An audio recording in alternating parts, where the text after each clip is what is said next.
Hola, ¿cómo están? Un gusto estar en contacto nuevamente con todos ustedes.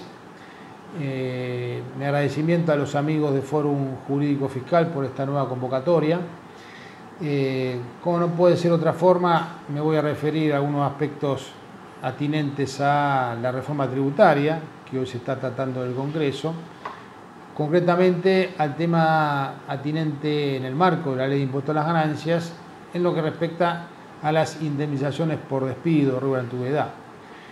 Sabrán ustedes que hoy día el texto de la ley prevé, en el inciso I del artículo 20, que las indemnizaciones por despido, rubro de antigüedad están exentas del pago del impuesto. Sin embargo, tenemos sendos antecedentes de la Corte en varias causas, por ejemplo la causa de Lorenzo Amelia, la causa Negri, la causa Cuevas, en las cuales la Corte ha fallado en forma contundente en el sentido de que estas indemnizaciones, producto del dictado laboral, generan una renta no gravada, no incorporada dentro del hecho imponible de la Ley de Impuesto a las Ganancias, en tanto y en cuanto sabemos que para las personas humanas la renta, para que resulte gravada, tiene que cumplir ciertos requisitos de periodicidad, permanencia de la fuente y habilitación de la fuente, y por el entendimiento que le dio la Corte al tema, no estaría cumpliendo el requisito de la permanencia de la fuente productora, atento a que, bueno, el asalariado deja de generar beneficio a partir de este distracto. Habíamos ponderado, al leer el proyecto de elevación del Poder Ejecutivo al Congreso Nacional de este proyecto de reforma, el hecho de que se contemplaba la eliminación de la exención, toda vez que invocando la causa Negri se consideraba que esta indemnización por despido debía entenderse como no gravada por el impuesto.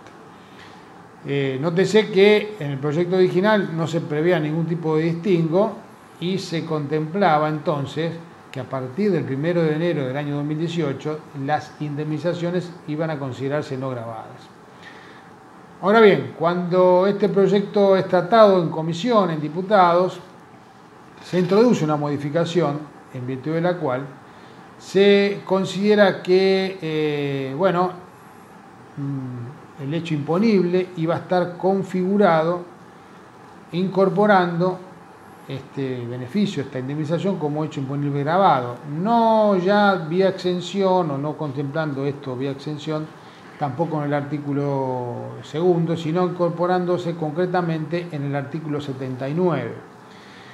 Entonces el artículo 79 del proyecto pasa a decir que, bueno, sin perjuicio de las demás disposiciones de la ley, se consideran que van a estar alcanzadas por el impuesto las indemnizaciones por despido que superen los parámetros estipulados en las leyes laborales, la ley 2744, la ley de contrato de trabajo, en virtud de lo cual teníamos que considerar el tope que prevé, esta ley, es decir, que el parámetro indemnizatorio no puede ser inferior a el promedio de las 3 remuneraciones del gremio donde este individuo trabaja. Y yendo a lo que es el proyecto de reforma del 245, que está también en tratamiento en el Congreso, bueno, considerar que este artículo 245 recepta la doctrina de Bisotti, en el sentido de que este parámetro indemnizatorio no puede ser inferior al 67% de la remuneración del asalariado. Esto lo hemos criticado en virtud de que el legislador está de alguna forma trastocando o desvirtuando lo que había considerado la Corte. Nuestro entendimiento al respecto es que la Corte finalmente es quien interpreta la ley, quien le da su interpretación final, y la Corte falló en el sentido de que la indemnización por despido no gravada. Es importante mencionar que en el texto modificado se estaría introduciendo una suerte de modificación al hecho imponible y en consecuencia, a diferencia de lo que era la situación anterior, hoy la indemnización por despido pasa a conformar el hecho imponible atento a su incorporación al artículo 79. Eliminándose entonces la exención, queda que la indemnización va a estar alcanzada por el impuesto cuando superase este parámetro.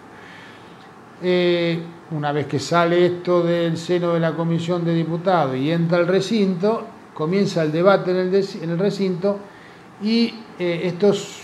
tiene una nueva modificación, que es lo que, bueno, ya tiene su marcha al Congreso Nacional, donde se va a prever que tan solo, digamos, la sujeción a gravamen de esta indemnización va a estar alcanzado para aquellos individuos que tengan cargos directivos o ejecutivos, dándole a la reglamentación la potestad de indicarnos, reglamentar si ustedes quieren, cuál es el alcance de esta disposición. Yo creo que esto, más allá de que dosifica y, digamos, da una suerte de razonabilidad a priori, atento a que no entraría para todos los contribuyentes, sino tan solo para aquellos que son, repito, ejecutivos o directivos, nos lleva a correr algunos riesgos. No es sano que el Poder Ejecutivo vaya a reglamentar lo que tiene que estar incorporado en la ley. Y esto es el aspecto subjetivo del hecho imponible,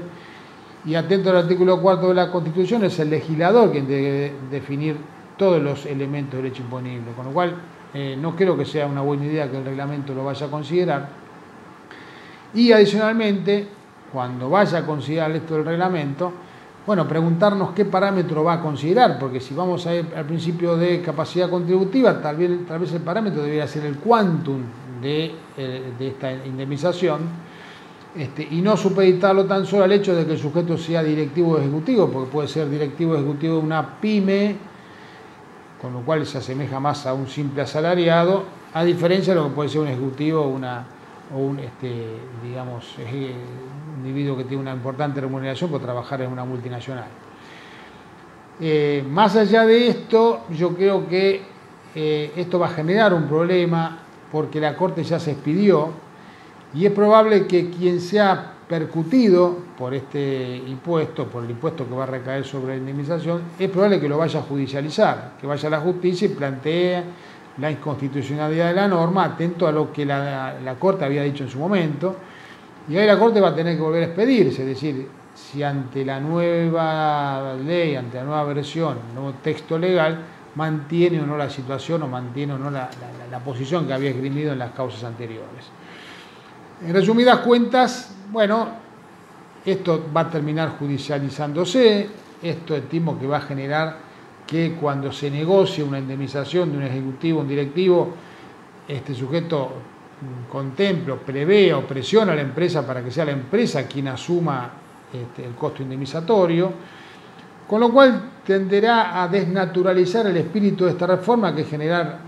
digamos, productividad y eficiencia y evitar efectos nocivos en la rentabilidad de las empresas,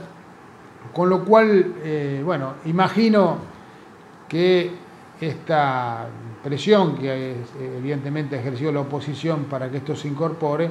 no es sano, porque tal vez desvirtúa el objetivo que ha tenido el legislador originalmente al enviar el proyecto de ley. Bueno, veremos cómo resulta esto. Creo que no va a haber posibilidad de que se revea. Creo que hay, digamos, una intención del Ejecutivo de que la norma salga aprobada antes de fin de año, con lo cual no va a haber tiempo como para volver a revisarlo. En consecuencia, bueno, tendremos un tema álgido que será producto, repito una vez más, de alguna contienda judicial en virtud de plantearse la inconstitucionalidad. Bueno, eso es todo. Agradezco una vez más la convocatoria de los amigos de Forum y no quiero dejar de saludarlos en estas fiestas. Una muy feliz Navidad para todos, que el nuevo año nos encuentre una vez más trabajando y tratando de hacer un esfuerzo por tener un país mejor. Así que espero verlos pronto y les mando un cariño grande.